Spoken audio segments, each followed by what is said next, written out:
So this word luxury is loaded with meanings and it can mean a lot of things depending on where you're standing from. So I've hesitated a lot before making this video. It's always had this notion of out of reach for me. You know, like when I would travel and see something that costs 1,000 times more than what I can afford, it usually had the word luxury attached to it. Have you thought what luxury means to you, whether you wanted this or not? It could be something like holidaying on the other side of the world in a city that you always wanted to go to, sipping coffee without worrying about the costs. Or it could be something completely different. Keep that thought in mind as I share with you how my definition of luxury has evolved over these years. I've got to say, a good portion of this journey's transformation is based on financial comfort, like making money. But there is something else, a deeper layer of satisfaction or deserving that is not available for sale. You just can't seem to buy it. I've had glimpses of that bliss that I would love to share with you in this video. There have been 3 events over my 7 years in France where the definition of luxury have been redefined in retrospect. And I'll talk about that in this video too. To the 5,000 souls who've hit subscribe after watching me speak, I can't believe we have 5,000 people now. I feel we are cut from the same cloth, chasing something that's a little more transcendent than just material benefits, which is great. Material benefits are great, but this learning thing is a little more than just material. Sure, there is a foundational layer of comfort that money can build, but there is another component to this edifice that's born from struggle and the sweet victory of achieving what was once deemed impossible.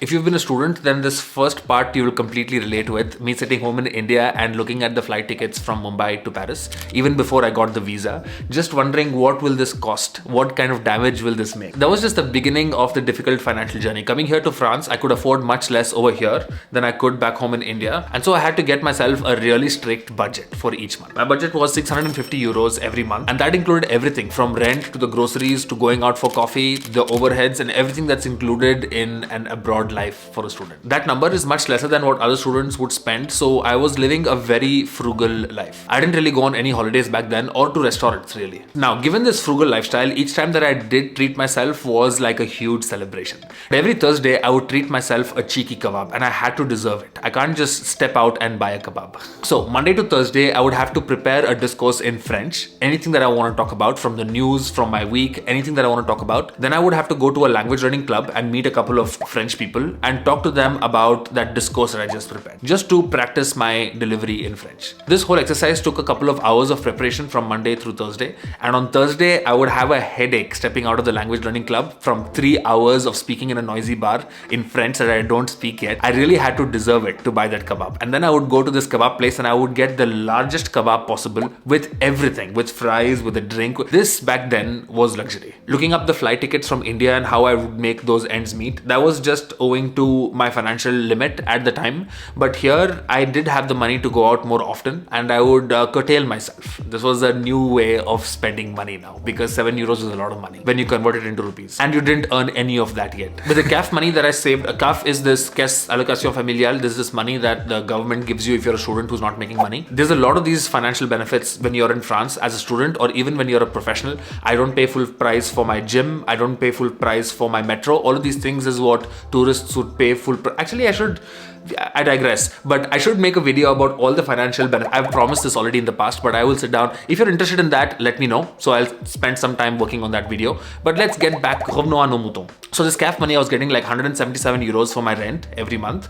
I already budgeted my rent. So I would keep this money aside, this 177, for 6 months. And then I borrowed some money from my family so that I can go and buy a really powerful computer. Now, I had a terrible computer before this, which could not even handle documents at the time. So I would go and use the school's computer, which was powerful, but I had to go to the school to use them. And I would stay there until midnight doing stuff, because a lot of my creativity and my learning comes from a computer. But over time, I've come to need a good workstation to get my work done, because getting a little older, I would get knee pain because I would just sit on a sofa with a really terrible posture and edit for like 2 hours. So very early on in my professional journey, I invested in a really good workstation, which I still have today. In all the apartments that I've lived since, this has caused quite a lot of problem because it's a large desk. There's definitely a dollar value attached to it, but the kind of pleasure I get from this, the kind of work I get done and feeling of achievement that I get from this, I feel that it's completely justified. But I spend hours behind my computer learning stuff, doing creative stuff, or just entertainment. This was, I think, in 2019, my new definition of luxury, affording this desk. And the same thing is true for camera as well. Back in 2016, I knew that I wanted to start working on making YouTube videos, and I got a used Canon 60D. It was a professional camera and shot really good quality video, but it needed a large source of light and it did not have autofocus. It did not have a nice wide angle. The microphone adapter was terrible. But I made a bunch of videos with that camera until I juiced everything until the limits of that camera and it wouldn't work anymore. In 2022, end of 2022, I replaced my old computer with a new one and my old camera with a new one with the severance package I got from quitting my job at the time. So I moved from the DSLR world to this mirrorless witchcraftery which shoots excellent video without any light. You can see there's no light, just that thing over there and that thing over there, and then there's just the window light otherwise. Getting this wide lens, this good microphone and this camera over here, it just reduces the friction for me to record a video, and I like to make videos. So this is definitely a luxury move. I could have gone with cheaper camera, but I went with this. That's luxurious. But the reason, however, that I bring up these things is because I would argue, in fact, that if you gave me this excellent computer and this excellent camera on the day one when I wanted to start making videos, I don't think I would have persisted this far if I had all the stuff that I needed from the get-go. I've been doing this for a long time now, and I'm very proud of the edits that I make. In order to enjoy those luxuries, you need to deserve it. You need to build it and feel that worth it feeling. I don't know how else to put it. You need to deserve it. You need to build it yourself, and just being handed in a good computer or a good camera is not going to, or good anything really, a little expensive anything, an expensive holiday with an expensive car is not going to amount to too much pleasure. So there is of course the financial part of it, but there's also how do you relate with that? What does it do to you? What does it do for you? That I think comes from struggling and building it yourself. Not just being handed in something that's really expensive and exclusive that everybody else cannot touch, It becomes really clear for me over the years that while financial comfort can definitely facilitate luxury, the essence of a luxurious life is built on experiences, on growth, and this deserving that you've done yourself. Being passionate about something is what money cannot really buy. The word passion comes from the Latin pati or patti, is it? Which means to suffer, to struggle. And passion is struggle. Money cannot buy struggle.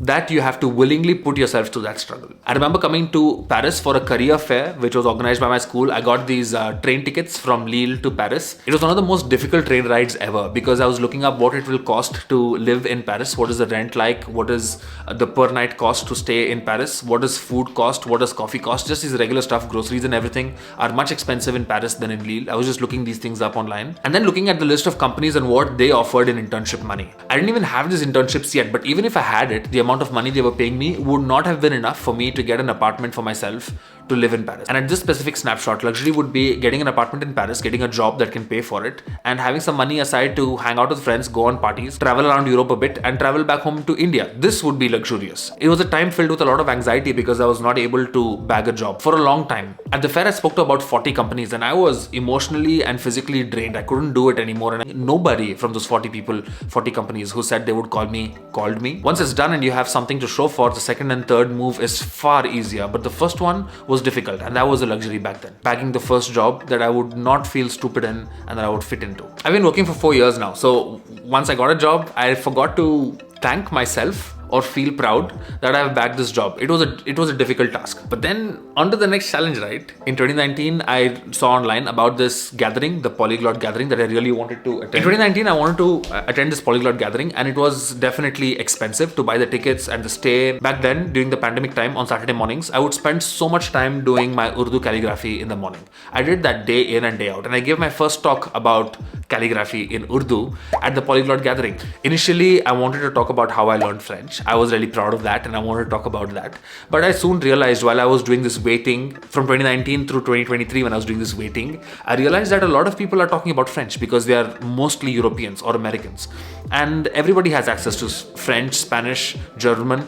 Everybody at the conference speaks all these languages, So it's not as spectacular anymore. And if I just speak about my home languages, about Urdu that I've been working on, or Tamil, or Kannada, it was far more interesting for them. And this thing, whatever we can call it, innovation, insight, whatever you can call it, came from waiting, came from not affording for a while before affording. Is that making any sense? That's the other part of the edifice. Of course, finally, when I went to the gathering, I had to pay for the gathering ticket and the stay and the flight and everything. Of course, money plays a part.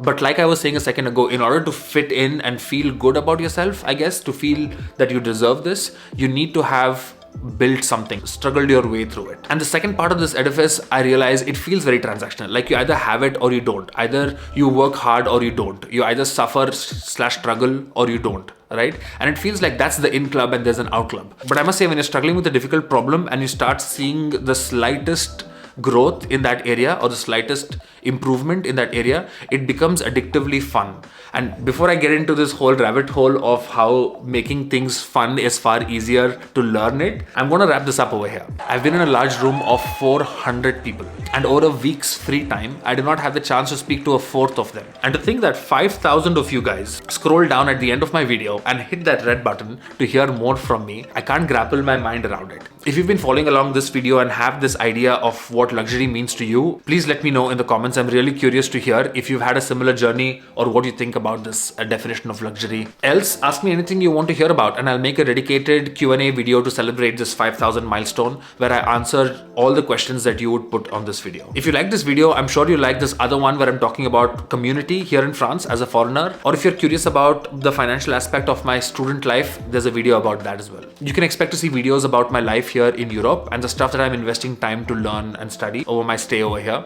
I always say keep learning, but I just can't get over the fact that 5,000 of you guys. I made 3 videos this year. This is unbelievable.